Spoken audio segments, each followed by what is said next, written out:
Hello, hello tout le monde, bienvenue sur notre podcast Inté s'il vous plaît. On est de retour pour un nouvel épisode. T'arrives quoi? Continue, quoi. Je peux pas rigoler. Ah, pourquoi tu rigoles? Je dois rigoler, non. Pourquoi il se moque de moi, s'il vous plaît, vous pouvez me dire? Oh, c'est quoi? T'es là, tu Bon, vous connaissez déjà. Prenez votre thé, posez-vous, on démarre.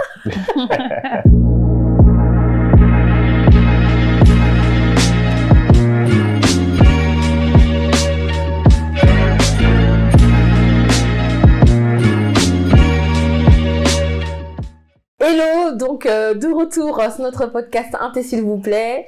On est content de vous retrouver, hein, comme toujours, avec Major qui se moque de moi. Je ne sais pas pourquoi, mais on va régler ça hors caméra. Et avec Aziza pour notre deuxième épisode. Donc, on est toujours content de l'avoir avec nous. Mais arrête-toi! Alors, on va aborder le sujet de l'estime et de la confiance en soi. Ça aussi, c'est compliqué.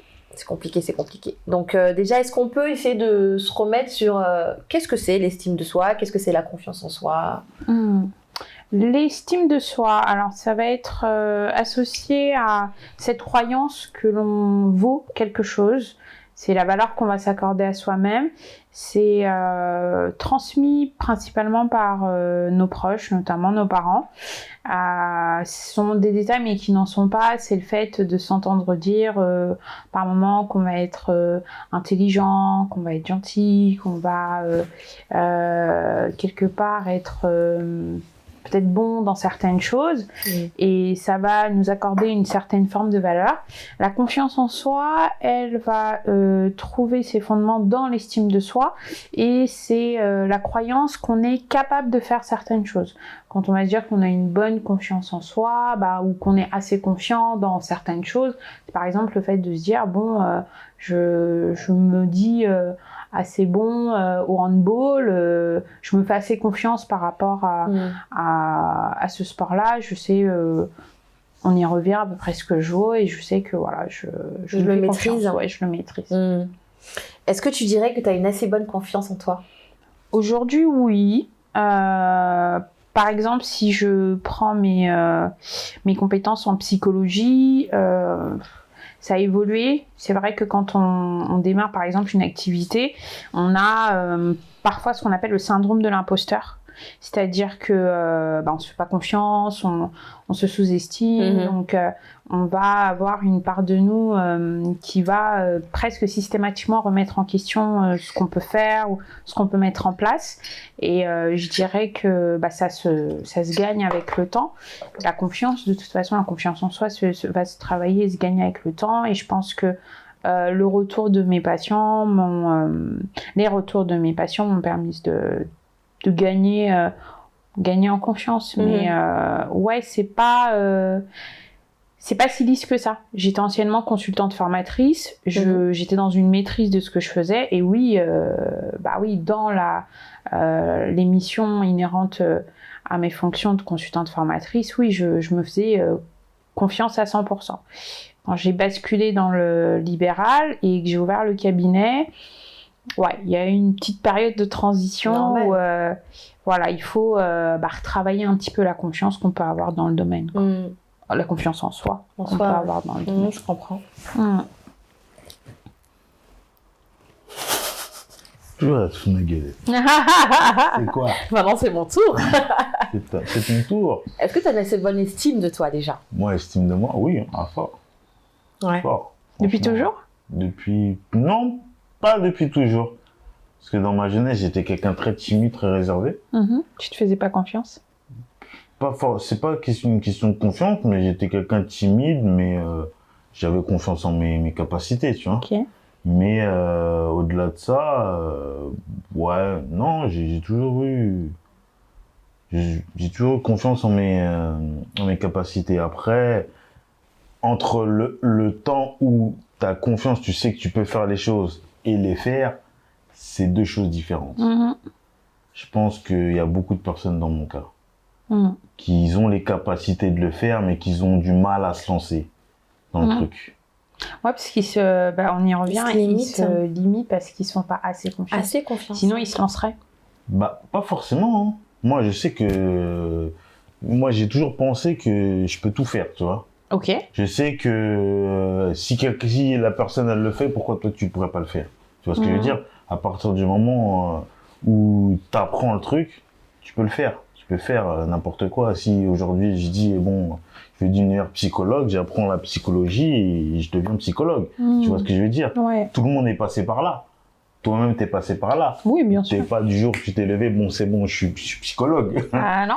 Voilà, Heureusement. donc, je pense que Heureusement. il y a des imposteurs partout. Comme Ouais, mais mais bon, non, moi je pense que moi en tout cas je suis quelqu'un comme ça, je sais que je peux tout faire, mais c'est vrai que des fois j'ai du mal pas forcément j'ai du mal à me lancer dans les choses. Pas forcément parce que parce que j'ai pas les capacités, mais peut-être que je sais pas. T'as des freins? Je sais pas, même pas, hein, j'ai même pas de frein, mais je suis quelqu'un qui aide beaucoup les gens en fait. Et donc du coup, c'est vrai que je donne beaucoup de conseils aux gens, et derrière, je m'oublie. Ouais. Tu vois ce que je veux dire? Oh oui, oui, je vois. Et ouais, je suis comme ça. Mais du coup, ça te freine quelque part dans tes propres projets, Ça si me- je te suis. Ah, peut-être. Ouais. Elle est en train de te scanner. Ah non, pas du tout. Elle peut me plaisante. scanner. Moi, j'ai rien à cacher. On discute. Tu vois? Non, parce que moi en t'écoutant, je pense que quelque part, donc je pense que si on devrait quantifier ça, tu te fais confiance à 90%, mais le 10% qui reste, c'est celui-là justement qui t'empêche d'aller faire ce que tu dois faire. Je pense, hein. Je sais pas. Après, je pense que chaque action a son temps. Je pense, hein, En moi, son temps, ouais. je pense Oui, que je chaque te action a retrouve. son temps. Tu peux avoir envie de le faire, tu peux vouloir le faire, mais pas pouvoir le faire. Dans l'immédiat, ouais. Dans faut l'immédiat, laisser du tu temps. vois. Oui. Il y a Ouais. des trucs que, bon, tu dis, je vais le faire, mais... Ouais, t'as si pas ce qu'il faut. T'as pas ce qu'il C'est faut ça. pour le faire, donc Mm. Ouais, peux pas y ouais, aller. je te retrouve. Bah, je Voilà. me suis toujours dit, tu sais que Et c'est- j'ouvrirai un cabinet, Mhm. mais entre le moment où comme tu le dis, je me suis dit, je me lance, Mhm, et le moment où j'ai vraiment acté la chose mhm. en recherchant le cabinet, en m'y installant, il s'est passé 3 ans. Mm. Parce que pendant ces 3 ans-là, il y a eu la réflexion de savoir, bah, inconsciemment, tu vois, tu te demandes, mais est-ce que tu vas y arriver? On va pas se mentir. Mhm. Est-ce que tu seras à ta place? Est-ce que Tu vas y arriver, tu vas réussir. Ouais, est-ce que tu pourras réussir? Là, je suis dans une ville, et je dis ça comme ça, mais qui va avoir une quinzaine de psychologues, tu vois, et c'était pas évident au début de se dire que je m'y ferais peut-être ma place, sachant que des gens étaient déjà installés. Mm. Et c'est vrai que tu vois, quelque part, toutes ces choses-là, pour moi, c'est pour ça que je te parlais de frein, ont été un frein pendant un temps. Et en fait, au fur et à mesure des mois qui passaient, j'ai essayé de lever un frein, et l'un après l'autre au bout du compte. Et c'est ce qui m'a permis de me lancer au bout du compte après 3 ans. Après, je pense que il y a beaucoup de gens aussi qui ont du mal à se lancer à cause de la sécurité de l'emploi. Oh oui, ouais, ouais. Bien sûr. Parce qu'il y en a beaucoup qui sont dans leur petit C'est la confort. peur. Comme on dit, ouais, on appelle ça la zone de confort, et ils ont du mal à en sortir. Donc, à partir du moment où déjà tu dis pas, faut que je sorte de ma zone de confort, c'est compliqué. De toute façon, la démission ou on va se dire ça comme ça, la reconversion pro, c'est pas simple. Oui, C'est pas simple. C'est jamais simple, c'est Ah non, normal. c'est compliqué. On a parlé justement dans la pression sociale. On disait que Ouais. ça fait partie, en fait, d'une pression de pas réussir à te dire je ne suis pas bien dans ce travail-là, il faut que je parte. Parce que t'as peur déjà de pas faire le bon choix. Oh, on a peur de se vautrer. Ouais. De pas se dur. retrouver dans ce qu'on... Surtout quand t'as quelqu'un derrière toi Ouais. à t'occuper. Si t'as un enfant, t'as des enfants. C'est plus compliqué. C'est encore plus difficile, compliqué parce que tu te dis si je réussis pas, c'est comment mes enfants, qu'est-ce qui va leur arriver? Bah, c'est vrai que si... Bon, déjà, t'as on va dire ça comme ça, le profil de la personne qui va se lancer, mais qui peut-être derrière va se lancer à nouveau dans le salariat, où il pourra y avoir une forme quelque part de sécurité, parce qu'on se dit, ok, j'ai lâché un CDI, mais c'est pour en retrouver un autre, et ainsi de suite. Mais c'est vrai que je pense que dans ce que j'ai pu vivre, ma difficulté, c'était de me dire, je me lance dans l'entrepreneuriat, à savoir que j'ai pas de ressources. J'ai pas de ressources, quoi. Là, j'ai... Ouais, là, c'est ton argent, c'est toi qui fais ton argent. C'est ça. Et Donc, c'est s'il vrai y a que... rien, il y a rien. Ouais, c'est vrai que je pense que ça a été quelque part un frein, puisque on est aussi impressionné par rapport à la question du CDI en France, où si tu veux un crédit IMO, il te faut le CDI. Si tu veux un crédit conso, on va te demander, en tout cas, d'avoir des revenus assez fixes. Si tu veux un logement, si tu veux même, donc c'est vrai que avant de me lancer, j'ai eu ces questionnements et il y avait une part de moi qui avait peur aussi, je pense, quelque part de je crois que peut-être pas être à la hauteur. Je crois que d'après ce que j'avais entendu, je crois que pour avoir des crédits IMO en tant qu'entrepreneur, je crois qu'il faut un bilan comptable d'au moins 2 ans. 3 ans, c'est 3 ans. En plus, je crois qu'en fonction, ils te prennent pas l'entièreté de tes ressources. Je crois que c'est 30 ou 40%, je sais plus comment ça se passe exactement, mais sur tes ressources allouées, grosso modo, si tu touches 5 000 €, ils prennent en compte que 1 500 ou quelque chose comme ça. Ah oui. Super. Donc, en fait, s'ils doivent t'évaluer le crédit, c'est sur les 1500, entre guillemets, que tu amènes, quoi. Pour s'assurer, ils veulent s'assurer quelque part que tu seras solvable, et du coup, ça vient réduire, on va dire ça comme ça, tes capacités d'emprunt. Tu vois, tu peux travailler pour 6 000 €, ils vont prendre en compte que 2 000 €, quoi. Ouais. Donc, c'est sûr que c'est des conditions qui font peur, mais après, je pense... Pour moi, notre espace mental, notre santé mentale est trop précieuse pour, on va se dire ça comme ça, s'enfoncer ou rester dans des sphères professionnelles qui ne nous conviennent pas. Qui nous ont peut-être convenu un temps, mais en tout cas, dans lesquels on ne se retrouve plus. Et puis la vie, c'est un cycle. Complètement. La vie, c'est un cycle. Même dans le pro, on peut être saturé. Et finalement, c'est normal d'être saturé après peut-être 10 ans dans la même boîte ou 15 ans dans la même boîte, à cette près que c'est vrai que dans, on va dire ça comme ça, les mutations sociologiques, nos parents pouvaient rester 40 ans dans la même boîte. Et c'est marrant parce que jusqu'à aujourd'hui, les parents, ils te le disent, ils te disent oui, trouve un travail, reste tranquille à ton travail, ne bouge pas, travaille, attention, ne perds pas ton travail. Parce que je pense qu'il y avait, à leur époque, il n'y avait pas cette pression, je pense, cette pression sociale. T'es sûr ? Alors, non, je pense pas. Peut-être qu'elle était différente. Je pense, après, ils avaient la pression de l'étranger. Nos parents, moi je vois mon père, il venait de l'Afrique, il s'est installé, il avait tout intérêt à garder son poste. Au contraire, lui... Mais ils avaient confiance, ils n'avaient pas peur de se lancer dans les choses. À l'époque. Je pense pas que c'était pareil. Je pense que nos parents, ils se mettaient... par rapport à la situation qu'ils ont vécue, après, peut-être... Non, mais si on parle en tout cas de parents, parce que je pense que nos parents à nous, pour le coup, c'est un peu tous le cas, ils sont nés en Afrique et ils sont venus. Donc, je pense que eux, quand ils sont venus, c'était vraiment plus dans l'approche, il faut qu'on s'en sorte, il faut qu'on ait de l'argent pour réussir à réunir notre famille et s'en sortir, tout simplement. Donc, ils n'étaient pas plus dans le bien-être au travail. Je pense que c'était juste dans un travail alimentaire, tu vois. Donc, le simple fait d'avoir un salaire qui tombe tous les mois, c'était suffisant pour leur donner l'énergie d'aller tous les jours au travail. C'était ça, leur pression à eux. Leur pression à eux, c'était d'avoir un travail et d'avoir un salaire. Nous, notre pression aujourd'hui, c'est d'être bien au travail. Ça, c'est encore autre chose.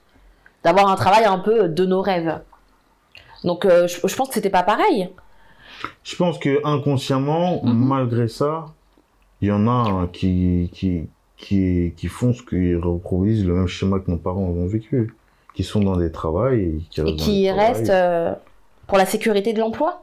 Je sais pas si c'est la sécurité de l'emploi ou peut-être qu'ils sont bien, tout simplement. Il y en a qui sont bien dans leur job et ils veulent pas partir parce qu'ils sont bien dans leur job. Oui, là on parlait vraiment des personnes qui ne s'autorisaient pas à se lancer dans d'autres choses parce qu'elles se faisaient pas assez confiance, mais effectivement après dans cette notion de s'autoriser à aller vers d'autres choses, on peut avoir en amont les parents qui vont effectivement un petit peu temporiser, quelque part qui vont pas peut-être nous faire assez confiance dans certains projets et qui vont un petit peu venir éteindre ce qu'on souhaiterait atteindre comme objectif. Effectivement, c'est en rappelant en fait que oui, il va y avoir des situations peut-être délicates à gérer, et puis regarde comment tu vas t'assumer, etc. Reste à ta place. Reste à ta place, je pense, quand on on a notre confiance en soi qui peut nous faire un peu défaut en fonction des contextes. On va s'empêcher de prendre certaines places parce qu'on va se dire au final, elle n'est pas faite pour nous. Quand on se fait confiance, c'est ce que tu disais tout à l'heure, t'as pas peur, peu importe le projet, si c'est se dire ouais j'ai envie d'être psy, je sais que ça va être dur, je sais que je vais devoir bosser, je sais que ça va être de longues études, mais je me fais assez confiance, on me fait peut-être assez confiance pour que je puisse mener à bien ce projet. Je suis sûre qu'il va y avoir de ça. Et puis surtout, si tu as ton entourage qui déjà sait que tu te fais suffisamment confiance et qu'eux aussi te font confiance, ils vont te donner cette motivation à changer, à faire tes études et devenir psychologue, tu vois. Même si ça va te prendre 5 ans et que tu gagneras peut-être que 1 000 euros tous les mois pendant 4 ans, mais ils ont suffisamment confiance en toi pour savoir que tu vas y arriver. Donc cette confiance, ils vont te la donner déjà. Ils savent que tu l'as et puis ils te donnent en plus un peu plus de la leur, en fait, une sorte de motivation qui te booste. Moi, là où je te rejoins complètement, c'est que la confiance, de toute façon, elle arrive déjà par l'estime de soi. Et l'estime, en fait, elle arrive quelque part, en fait, c'est quand t'es enfant, tu vois. Quand t'es enfant, si on te dit pas, alors je dirais pas régulièrement, mais si on te dit pas de temps en temps, en tout cas, que tu es une personne qui a de la valeur, que tu es une personne qui peut tout faire, voilà, que tu es une personne qui compte, qui est importante, je pense que tu grandis en n'ayant pas ces mots dans la tête, et du coup, ils font pas partie de tes réflexions. Donc tu grandis comme tu peux. Ce que tu as fait, tu l'as fait parce que tu t'en sentais un peu capable et tu l'as fait sans grande conviction, tu vois. Or que si tu avais cette confiance-là au plus jeune et que tu avais grandi avec, ça se trouve, tu aurais fait la même chose, mais encore mieux, tu vois.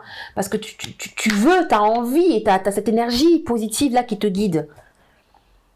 Et moi, c'est ça que je trouve... dommage dans notre communauté, franchement, je pense qu'on peut le dire, hein, clairement. On a un problème à ce niveau-là. On dit, en tout cas, je pense que nos parents n'avaient pas, je pense qu'ils voyaient pas l'importance de nous dire. Je pense qu'ils voyaient pas l'importance de ces mots, parce que eux, ils n'en ont pas eu besoin probablement, et ils ont pu s'en sortir. Non, je pense qu'ils les ont peut-être pas eux déjà reçus. Ouais, c'est ça. Tu vois, je pense que on va dire ça comme ça, dans notre génération. Comme on a eu cette opportunité d'être, on va dire ça comme ça, dans un entre-deux culturel, on a entendu, on a pu voir des choses, on a conscientisé que voilà, les mots avaient peut-être des retours positifs, etc. Et on s'est nourri de ça. Après, je pense que nos parents n'étaient pas nécessairement, certains de nos parents n'étaient pas nécessairement dans le verbal. Mais c'était par pudeur, je pense, beaucoup d'actions qui étaient posées. Se dire que tu vas te retrouver le soir avec peut-être la paire de chaussures sur laquelle voilà, tu avais fantasmé pendant le shopping avec un de tes parents. Oui, le parent t'a pas dit je t'aime, mais il t'a laissé entendre, en tout cas, que tu comptais pour lui et il a essayé de l'amener à sa manière. Je pense que, tu vois, dans les formes de langage de l'amour, là, je te retrouve peut-être, on va un petit peu sous-estimer l'importance des paroles valorisantes. C'est ça, je pense qu'on peut parfois un petit peu sous-estimer. L'enfant, il s'en nourrit aussi, mais ça va être parfois dans certaines familles, c'est sous d'autres formes, et en fonction de la sensibilité de l'enfant, il aura peut-être l'impression qu'il va lui manquer quelque chose parce que lui il est sensible aux paroles, ou au contraire il va dire non, moi c'était ok, j'ai eu ce dont j'avais besoin, et c'est quand on devient souvent parent à son tour qu'on se dit ah oui, en fait finalement c'est pas si simple. C'est pas simple, ça a aussi son importance et ainsi de suite. Mais non, je pense que dans nos communautés on sait dire je t'aime, peut-être pas comme on l'aurait fait éventuellement en Occident, mais on se le dit quand même. Et puis au niveau des paroles, oui, c'est comme dans toute famille, il y a des mots qui ont pu blesser et d'autres qui nous ont aidés malgré tout à nous en sortir, à se construire. Je sais pas. Ouais. Toi, c'est le je t'aime peut-être qui qui revenait pas. Ce serait quoi, toi qui, La confiance en soi, vraiment Ouais. l'estime. L'estime, ouais. L'estime de ma propre personne, ouais, je dirais que c'est ça. Ouais. Ok. C'est vraiment... Enfin, tu comptes, quoi. Tu comptes, tu peux faire tout ce que tu peux, et je sais que tu peux le faire et que tu en es capable, etc. Je pense que c'est vraiment ces mots-là qui auraient peut-être changé certaines choses. Je sais pas trop. Mais si je devrais mettre le doigt sur quelque chose, oui, ce serait l'estime. Ouais. Nous dire qu'on est capable de, tu vois. Ouais. Et qu'on est important. Et qu'on est important, en fait, voilà, qu'on compte. Alors, je suis d'accord avec toi. Malcolm. Les mots, il n'y a pas les mots. Ouais. Il y a pas les mots, mais certains actes peuvent le dire. Mais les mots, c'est important. Pour toi, ouais, ça l'est. Peut-être, ouais. Après, globalement, ils sont importants. Oui, les mots sont importants, mais Dis-nous. au final, les actes restent, hein. Parce que Non, les mots aussi. Non, les mots aussi. Les mots restent, aussi. oui. Ça dépend, et oui, les mots donc- détruisent. Oui, les mots détruisent, ouais. mais ça, c'est comment? C'est si quelqu'un, il te dit des trucs, il te baratine, au final, tu vois que ce qu'il te dit... Non, mais baratiner Pas seulement. Dans quel contexte même Accessoirement, moi, c'était juste un exemple que je donnais.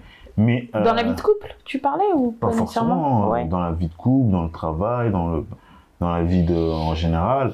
Tu sais, tu peux entendre ça partout, hein, des gens qui disent un truc, qui s'y tiennent pas, il y en a partout. Hein. Donc, c'est pas que forcément dans le couple ou dans le travail, hein, il y en a partout. Même dans la... Bon, on y revient, tu reviens sur la question de la famille. C'est vrai que dans les mots qui touchent ou qui blessent, tu vois, tu as des petites phrases qu'on a plus ou moins entendues quand on était jeune, ou certains d'entre nous, on va te dire j'ai regretté de t'avoir mis au monde. Même si tu vois, c'est sur le coup de la colère. C'est dur, ça. Oh, c'est dur, ouais, c'est dur. Je sais Ou, pas qui a entendu ça dans son oreille, mais c'est dur, hein, ça peut faire. Ouais, beaucoup plus de personnes qu'on pourrait le croire. Ou qu'est-ce que j'ai fait au monde pour avoir un enfant comme toi? Ça, c'est une phrase qui revient énormément. Enfin, même si c'est sur le coup de la colère, bah, ces mots-là, ils impactent. Et ils impactent notamment l'estime de soi. Et on a l'impression que l'enfant, il va pas y prêter attention, ou il va pas rester dessus. Mais l'air de rien, c'est des petites phrases comme ça, tu vois, anodines, qui vont s'imprimer. Ou les comparaisons entre les frères et sœurs. Ça, je trouve... Mais enfin, c'est terrible. Ouais. Après, les comparaisons entre frères et sœurs, peut-être que la personne en tant que parent ne va pas forcément comparer, mais tu sais, le comportement du parent fait que des fois, tu peux, toi, en tant qu'enfant, te sentir plus, moins privilégié que l'autre. Ah, ou traité différemment. Voilà, tu vois, tu dis, ouais, mais pourquoi l'autre il a ça et moi j'ai pas ça, tu vois. Il y a beaucoup d'enfants qui le disent. Ou t'as des parents qui disent, oui, regarde ta sœur, comment elle se comporte, toi, pourquoi tu fais pas comme elle? ça. Ouais. Schématiquement, tu vois, là on t'a comparé et ces mots-là ils te restent, et quelque part ça peut aussi favoriser ces problématiques d'estime de soi qu'on retrouve plus tard à l'âge adulte. C'est vrai que c'est des petites choses, mais on ne prête pas attention. C'est vrai que dans notre communauté, les parents ils n'ont pas forcément le tact pour parler, des fois de temps en temps, je sais pas, peut-être pas dans toutes les familles, mais c'est vrai qu'il y a certains parents qui n'ont pas le tact pour dire les choses, peut-être qu'ils s'expriment mal sans forcément le vouloir. Hein. Oui, voir les répercussions. Justement, c'est de ça dont il est question.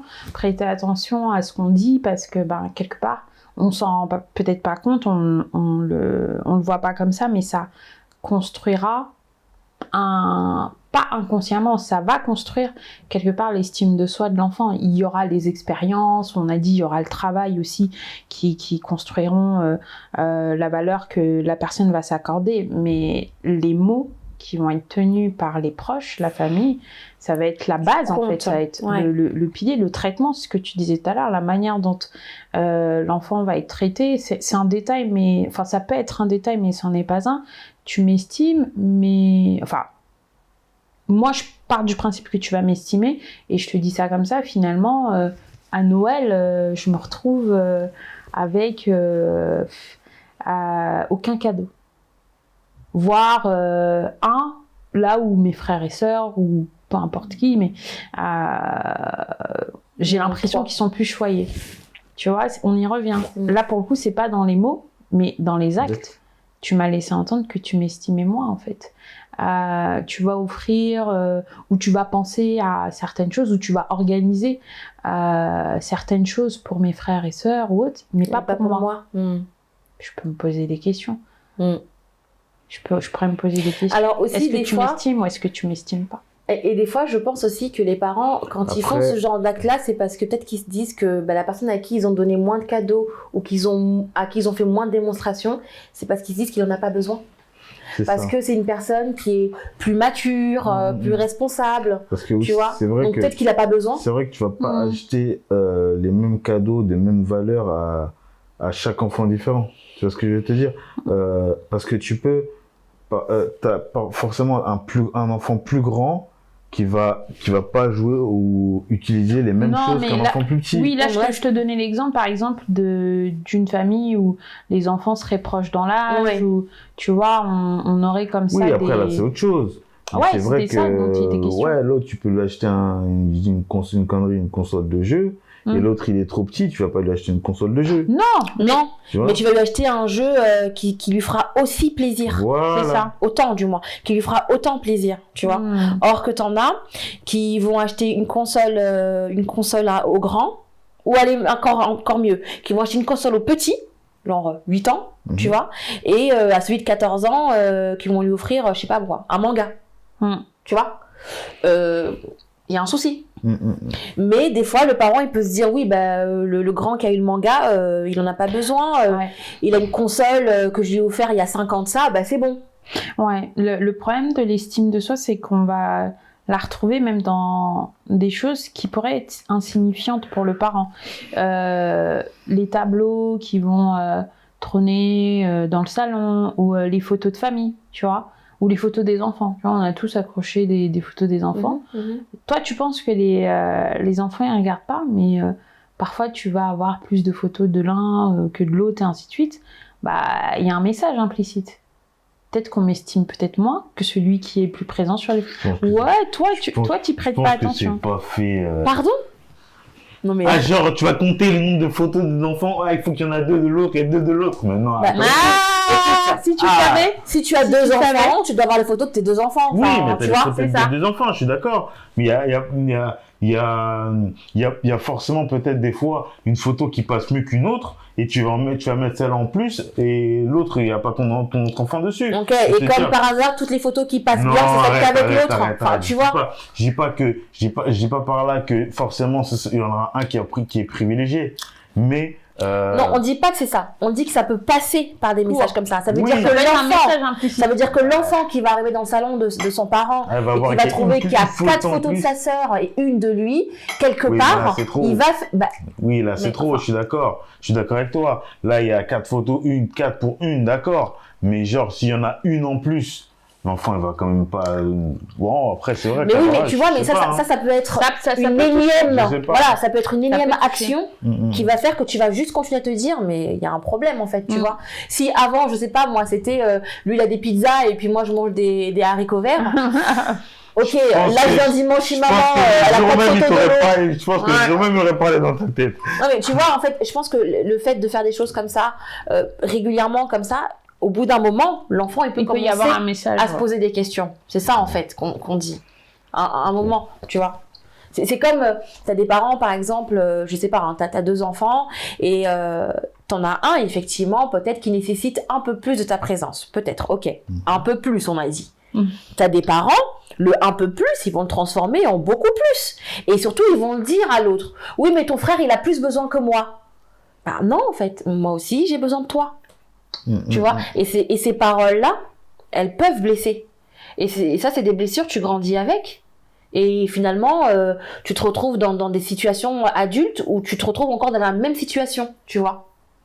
Où t'es lésé un peu.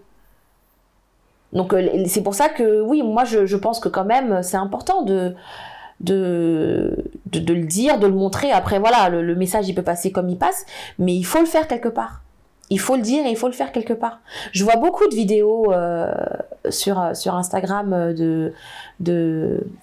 tu sais, de confiance, d'estime, où tu sais, ils mettent des petites filles en leur disant tu es une jolie fille, oui tu as des cheveux crépus mais ce sont des beaux cheveux, tu es noire mais oui mais c'est beau d'être noire, etc. Et je pense s'il y a des vidéos comme ça, c'est parce que ça manque. C'est parce que ça manque. Encore, je trouve qu'en France encore c'est différent.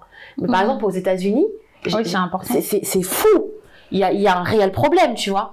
Quand t'as des petites filles de 4-5 ans qui te disent que je ne suis pas belle parce que je suis noire, c'est chaud. Et ça, c'est un problème d'estime de soi. Si, j'ai vu beaucoup de vidéos d'enfants qui se suicidaient, tout ça. Après...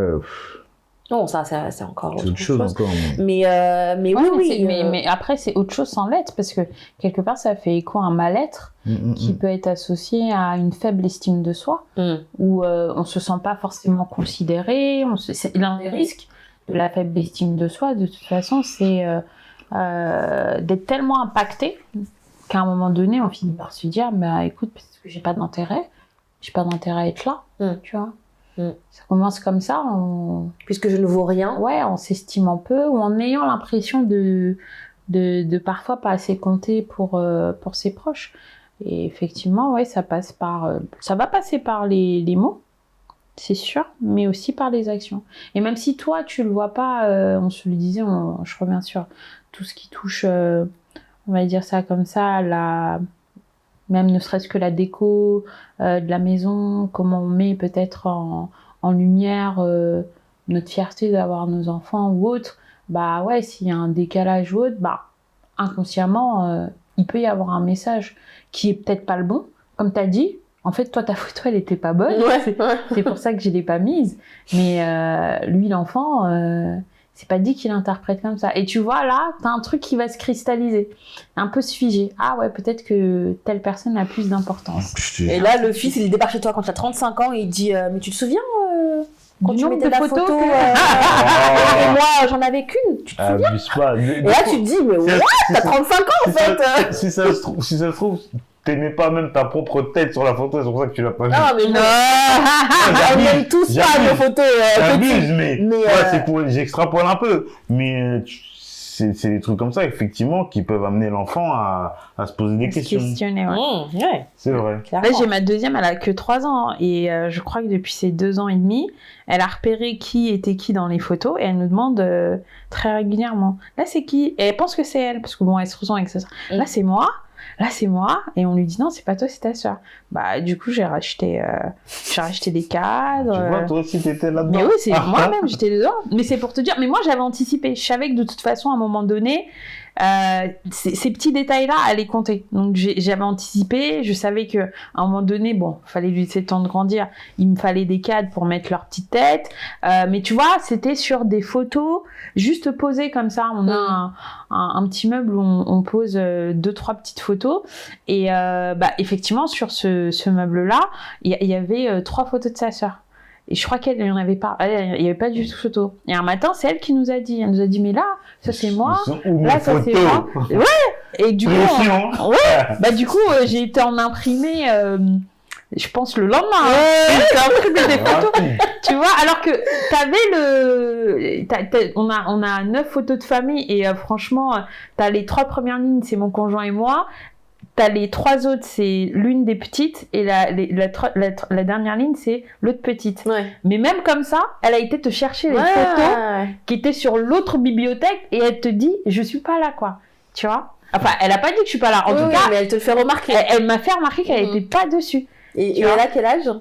Mais ça, elle me l'avait dit, elle avait commencé à s'en plaindre à 2 ans et demi, quoi. Ah, tu vois, déjà. C'est dans ces choses-là où tu vas être conforté dans le fait qu'on tienne à toi. Et je pense que ça, en fait, tout un chacun, notamment quand on est parent, il serait pertinent qu'on prête attention à ces enjeux-là, dès le plus jeune âge de l'enfant. Parce que, oui, l'estime de soi, elle se construit, elle va aussi se manifester, tu vois, dans ce qu'on va nous apporter. Et effectivement, c'est parfois des choses sur lesquelles On s'arrête pas, ouais. On fait pas attention, mais ça. Donc ça toi, tu rends la Louboutin, toi. Non. Non. D'ailleurs, je n'aime pas Louboutin, mais normalement, il le sait déjà. Non, je pense que je la rendrai pas. Je pense que je ferai passer des petits messages, tu vois. C'est ça le problème. Mais je pense que je la mettrai pas. C'est ça le problème des femmes. Au lieu de Mais parce que tu m'as fait un cadeau. Non, c'est un cadeau. D'accord, c'est un cadeau. T'aimes pas. Voilà, bon, t'aimes pas. Dis-le, t'aimes pas. Comme ça, prochainement, est-ce que tu comprends? Prochainement, quand lui va aller faire un truc, il sait que toi, t'aimes pas ça déjà. Non, mais attends. Si on repart sur le même exemple qu'Aziza a donné, ça fait 6 mois que je te rabâche les oreilles pour parler Versace. À quel moment dans Versace t'as entendu Louboutin? Enfin, non, quand même. Je suis d'accord avec toi. Je suis d'accord avec toi sur ce principe. Si là, attends. T'as communiqué. On est d'accord. T'as communiqué que toi t'aimes pas, que tu veux pas tu veux la Versace. Ok. Le gars, bon, il a fait le con, je sais pas, sa tête était où, il est parti prendre le truc. Il ne t'écoutait pas. Il t'a pas écouté. Problème de communication. Voilà, problème de communication, comme t'as dit. D'accord. Mais pas seulement, parce que lancer des pics, là, ça va servir à quoi? Mais non, mais créer des tensions? Non, Major, attends. Là, on parle vraiment, moi je trouve que c'est même 2 sujets, là. Non, mais sérieusement. Enfin, je vais redire encore, hein. Pendant 6 mois. 6 mois, c'est long. C'est de janvier à juin, quand même. Pendant 6 mois, Versace. Il n'y a pas de L dedans. Il n'y a pas de O. Versace. Non, mais attends. OK? Pendant 6 mois. Et tu sais, quand une nana... Pendant 6 mois, attends. Quand une nana te parle pendant 6 mois... Écoute. Pendant 6 mois, tu lui as dit, bébé, je vais la Versace, ou pendant 6 mois, tu lui as dit, ah, celle-là, elle est pas mal. Ah, celle-là, elle m'irait bien. Ah, celle-là, truc. Parce que c'est pas la même communication. À chaque fois, je te dis Versace. Ah, t'abuses. T'abuses. Écoute. T'abuses. Non, attends. Je suis pas en train de te dire que je t'ai fait comprendre. Non, je te l'ai dit. C'est pas que je t'ai fait comprendre. Okay. C'est-à-dire que j'ai pris mon téléphone. Oh, j'aime trop cette paire. C'est laquelle? Versace Flamme. Je la veux. Voilà, dis-moi ça. De janvier à juin. Je la veux. Là, si encore une semaine après. T'as vu? Je l'ai montré. Comment j'aime trop. C'est la Versace Flamme. Une semaine encore après. T'as vu? Oh, bébé, comment j'aime trop Versace Flamme. Je te l'ai dit. Je veux dire, Versace clair. Comment tu peux passer à côté? Ah, gars. Et alors, moi, j'estime ça sera... Moi, j'estime que si pendant 6 mois, j'ai fait ce travail-là. Non, mais les gars, on réfléchit pas. Et que tu fais une erreur aussi grosse que ça, moi, je lâche l'affaire, en fait. Il y a des questions. Désolée, je vais pas qui se posent. Je vais pas venir te voir et te dire non, en fait, c'est bon, lâche l'affaire. Il avait pas le temps, il a oublié. Abusé. Je vous laisse avec vos chaussures. Revenons aux enfants. Non, après, voilà, dans l'idée, c'est l'estime de soi, vraiment avoir à l'esprit qu'elle se construit dès le plus jeune âge et que l'attention qu'on pourra accorder à l'enfant va l'accompagner et va le construire après dans ce qu'il deviendra par la suite. Et au bout du compte, l'enjeu, quand on a notamment plusieurs jeunes enfants, c'est pas de donner systématiquement la même chose à tout le monde, mais c'est vraiment de donner ce dont chacun a besoin. Voyez, ça va pas être la même chose, et c'est en soi que l'enfant pourra se sentir notamment que l'enfant pourra se sentir estimé dans ce qu'il est et qu'il aura cette importance aux yeux de ses parents. L'estime de soi en tant qu'adulte, comment les adultes peuvent faire pour évoluer à ce niveau-là?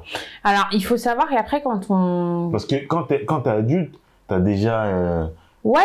conditionné dans un certain truc. Heureusement, donc, pour changer, c'est compliqué. Mais ce sont des choses qui sont pas fixes, heureusement d'ailleurs, c'est ce qu'on disait tout à l'heure, qui vont évoluer, qui vont bouger, mais il y a toujours une possibilité de les travailler en étant dans des choses effectives, dans le sens où il y a une part de toi qui peut pas trop se faire confiance ou pas trop s'estimer, mais quand tu regardes de près, dans certaines analyses, tu as des faits qui te prouvent éventuellement le contraire ou qui vont complètement déconstruire des choses que tu pourrais te dire, et c'est accorder, si tu veux, du crédit aux faits. Mais parfois, tu vas partir dans des schémas de pensée ou ce qui va aussi être nourri parce que tu vas par exemple pas trop t'estimer, peut-être te dire non, la personne elle est peut-être avec moi pour m'utiliser, ça m'est souvent arrivé, etc. Tu vois, mais ça c'est l'impression que tu peux avoir et c'est pas forcément des faits. Et le fait de se rapprocher ou de se rattacher à des faits, ça permet de déconstruire des pensées qui sont fausses, tu vois. Après, c'est tout un travail à part entière. Mais ça, Je pense qu'il va être entouré aussi des bonnes personnes, je pense que ça compte. Ouais, mais parce que des fois, tu tombes sur des personnes, tu sais qu'ils ont les capacités et tout, mais les dur comme pierre. Pas. Ils n'y arrivent pas, tu vois. Et tu te dis, mais c'est fou. La personne, tu sais qu'elle a les capacités, elle ne fait pas assez confiance. Mais elle s'estime pas assez pour se lancer dans le truc, tu vois. Mais c'est pas facile, hein. C'est pas facile. Je dis pas que c'est facile, hein. Être confiant à 100%, sincèrement, moi par exemple, je ne le suis pas. Hein. Je suis pas confiante à 100%. Être confiant à 100%, c'est toujours compliqué. De toute façon, trop de confiance, c'est pas bon non plus. Hein. Mais en plus, j'allais le dire tout à l'heure. J'allais dire, on connaît toutes, hein, vous savez, en primaire, les petites qui sont là. Non, mais moi, je suis trop belle. Parce que sa mère lui dit tout le temps qu'elle est belle, tu vois. Elle a une telle estime d'elle que limite c'est trop et ça en fait même quelqu'un de pas intéressant, limite, tu vois. Ça, c'est encore... C'est ces mêmes gens qui deviennent le vilain petit canard par la suite. C'est surtout ce que je pense qu'une personne qui a une trop haute estime de soi finit par se casser la gueule un jour, en fait. Surtout. Ah bah oui, parce que du coup, après ça dépend de chacun. Pas en question. Il y en a qui aiment ça, il y en a qui n'aiment pas ça du tout. Hein. Il y en a qui n'aiment pas ça. Faut un juste milieu, faut un équilibre, c'est comme tout. Moi, je sais que quelqu'un qui est trop en confiance, ça va m'agacer, moi. Ah ouais? Et ça m'agace. Parce que la personne, elle est... Je sais pas, c'est comme les gens qui sont un petit peu narcissiques, tu vois, ils sont tout le temps devant leur miroir, je suis trop belle, tu vois, c'est agaçant. Ouais, c'est un trop. C'est trop plein. Moi, je te retrouve complètement. Non. Ouais. Un juste milieu, un petit juste dosage. Milieu et se dire que voilà, ça se construit très tôt. Voilà, c'est plutôt, s'il y avait un message à adresser, ce serait plutôt aux parents, quoi. Parents, de prêter attention à développer positivement l'estime de soi de l'enfant et ça va passer par les paroles pour certains, pour d'autres et par les paroles et par les actes et surtout l'enjeu c'est de vraiment s'arrêter sur les réels besoins de l'enfant pour qu'il se sente d'une estimé et qu'il se sente on va dire ça comme ça mais valorisé. Est-ce que tu dirais en tant que professionnel qu'il y a un plus gros problème d'estime et de confiance dans une communauté plutôt que dans une autre? Non. C'est vraiment général? Non, ça va être quelque chose de commun à tout être humain parce qu'au final, il y a beaucoup de communautés où il va y avoir des problèmes de communication qui vont subsister au sein des familles. Donc, des choses qu'on ne s'autorise pas à dire, tout ce qui est de l'ordre des tabous, ou alors des choses à côté desquelles on va passer parce qu'on n'a pas eu certains réflexes, certaines habitudes. Je pense que ça pourrait tendre par contre à, on va dire ça comme ça, à s'éloigner un petit peu avec... la conscientisation des jeunes parents ou des parents qu'on peut être, se dire que oui, les mots qu'on va amener à l'enfant va avoir leur importance et au final c'est quelque chose d'assez global, tu vois. Le statut de l'enfant a évolué, il a muté au fur et à mesure des siècles et tu vois, on est passé de l'enfant qui était associé à un petit adulte où on lui demandait même de travailler comme pouvait le faire l'adulte, à l'enfant qui va être pris en compte dans ses besoins, à qui on va demander d'aller à l'école jusqu'à un certain âge. Donc, je pense que il faut juste laisser du temps au temps et voilà, pas hésiter à traiter de certaines choses. Le manque d'estime de soi, c'est on se rend pas compte des répercussions possibles de. Et est-ce qu'il y a une différence de genre peut-être? Est-ce qu'on se dit que globalement les hommes ont plus confiance en eux que les femmes par exemple? Oh non. Ça touche tout le monde aussi? Ça va toucher tout le monde parce que au bout du compte, en fonction de notamment entre guillemets sa sphère familiale et la manière dont on va être éduqué, schématiquement ça dépend pareil, ça va vraiment dépendre des familles, mais le parent qui sait pas dire je t'aime, il va pas nécessairement ou je suis fière de toi par exemple, il va pas forcément dans une fratrie le dire plus à l'un que l'autre. Et quand bien même ce serait le cas, je suis pas sûre, ce sera vérifié, je sais pas s'il y a des études qui mettraient cela en lumière. Est-ce qu'il y a plus d'hommes que de femmes qui sont sujettes au manque d'estime de soi ou le manque de confiance en soi? Je pense que de manière un petit peu indistincte, on peut être sujet à cette problématique-là. Ouais. En tout cas, c'est un réel sujet parce que je trouve que les gens ont de moins en moins confiance en eux. Et c'est aussi ça qui laisse place, quelque part, à la pression sociale. Parce que tu te laisses... tu sais pas trop ce que tu dois faire, comment le faire, tu sais pas si tu peux le faire. Et du coup, tu vas toujours voir chez les autres. Et c'est comme ça que j'ai l'impression que la pression, elle vient petit à petit, la charge, tout ça, je pense que c'est lié aussi quelque part par rapport à l'estime oui, ça, c'est et à sûr, la confiance. Oui, la question en soi de la pression sociale va être plus importante chez des personnes qui ne se feront pas confiance. Et d'où la question de l'influence dont elles seront sujettes. Mais ça, après, il n'y a pas vraiment de temporalité. Je ne suis pas sûre que les gens aujourd'hui aient moins confiance en eux qu'il y a 15 ou 20 ans. Après, je pense qu'ils pourraient être davantage fragilisés parce qu'on est dans une ère qui va être très axée sur le paraître. D'ailleurs, on le voit par rapport au nombre, là pour le coup on a des chiffres, nombre d'opérations chirurgicales en explosion, notamment chez les plus jeunes. Là, il y aurait... ça sent c'est fou, c'est fou. Qui demande à avoir... qui demande à avoir des visages de filtres, effectivement. C'est fou, hein. Déjà les filtres sur Snap, ils veulent quoi encore? C'est pas suffisant. Dans la vraie vie. Dans la vraie vie. Juste piquer les lèvres, gonfler les joues, les mâchoires. On ne comprend plus vraiment. Vous voulez ressembler à qui? Seigneur. Aux personnes qui nous influencent. C'est pas simple, hein.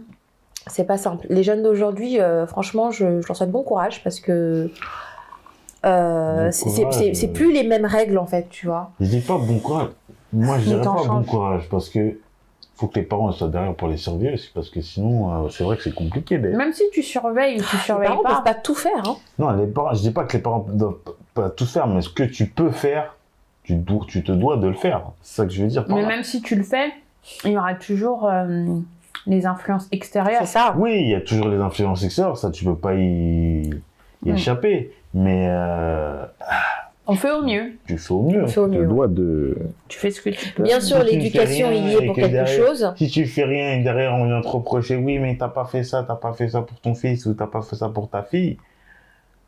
Toi, derrière, tu vas t'en vouloir parce que tu vas te dire, oui, j'aurais pu le faire, je l'ai pas fait. Et bon, au moins, tu te dis, s'il arrive un truc, bon, moi, j'ai fait ce que j'avais à faire. Après, tu peux pas tout gérer. Hein. Pression. La pression. On y revient. C'est de la pression, hein, clairement. Parce que bon, peut-être que ton enfant n'a pas les mêmes besoins que le mien, que celui d'Aziza, tu vois. Donc bon, c'est pas simple. Mais c'est pour ça que moi je dis bon courage. Hein. Franchement, bonne chance. Bonne chance. Ouais, vraiment. Parce que. Ok, bon, je pense qu'on a fait le tour. On a compris que Major a très confiance en lui. On a compris qu'il va acheter une paire de Louboutin même si on lui parle de Versace. Non, pas ça. Et qu'il faudra surtout lui dire qu'il a fait une erreur, hein, parce que la communication, d'après lui. Ok. Déjà, je passe le message. Déjà, écoute-moi, c'était juste un exemple. Moi, je suis quelqu'un de très à l'écoute. Voilà. C'est bon. Cordialement. J'écoute très bien et je retiens J'écoute très bien. C'est vrai qu'une fois, il m'avait offert une paire d'Adidas et j'avais dit que je voulais une paire d'Adidas blanche. Tu te rappelles? Il avait retenu. Et il avait retenu. Bon, c'était juste pas la bonne taille. Donc, c'est pas la bonne taille. Non, mais en fait, c'est la bonne taille, mais ça n'allait pas. Elles étaient serrées. J'allais dire donc, Malcolm t'estime. Voilà, oui, donc il m'estime quand même. Voilà. Il t'accorde de la valeur. C'est pas beau ça? En plus, elle était calme en fait, non? Elle était belle. Elle était belle, ouais. Ça s'arrêtait à. Il n'y avait pas. Il n'y a jamais eu ma taille, hein, donc j'ai jamais eu la paire. Hein. Bon. Mais bon, c'est pas de sa faute, ça. C'est pas de ma faute. Bon. Au moins, c'est pas trompé. En fait, je crois que c'était 39, c'est ça? Non, moi, ça n'a jamais été du 39. Mais ça, je vais pas donner ma pointure devant les gens. Bon, je sais plus. En tout cas, je sais qu'il n'y avait pas la taille au-dessus. Oh oui, non, ça s'arrêtait, je sais plus à ça s'arrêtait à la taille à ta taille. Ouais. Enfin bon. Bref. En tout cas, ok, bah écoute, merci Aziza. Merci. Donc Aziza Merci pour Lapsi. l'invitation. Ah mais avec plaisir, tu reviens quand tu veux. Hein. Merci. N'hésitez pas à vous à nous dire ce que vous en pensez. Est-ce que vous avez une assez bonne estime de vous? Est-ce que cette estime est tellement suffisante que vous avez assez confiance en vous pour mener à bien vos projets, arriver à communiquer? Parce que la confiance en soi, c'est aussi réussir à résoudre des problèmes qui nous entourent en le disant aux gens quand ça va pas. Ça, c'est aussi... Il faut avoir de la confiance en soi pour pouvoir faire ce genre de choses-là. Donc dites-nous, s'exprimer, faire face à des problèmes, trouver des solutions, etc. Et ne pas se laisser ronger par le problème qu'on a. Donc dites-nous vous ce que vous en pensez. N'hésitez pas à commenter, à liker, à partager. On est sur YouTube, sur Instagram, sur Facebook, Spotify, etc., etc. Vous avez toutes les infos juste en dessous. Et on se revoit très vite. Hein, et puis n'oubliez pas, dehors c'est la jungle. Buvez vos thés, il fait froid dehors. Tchuss.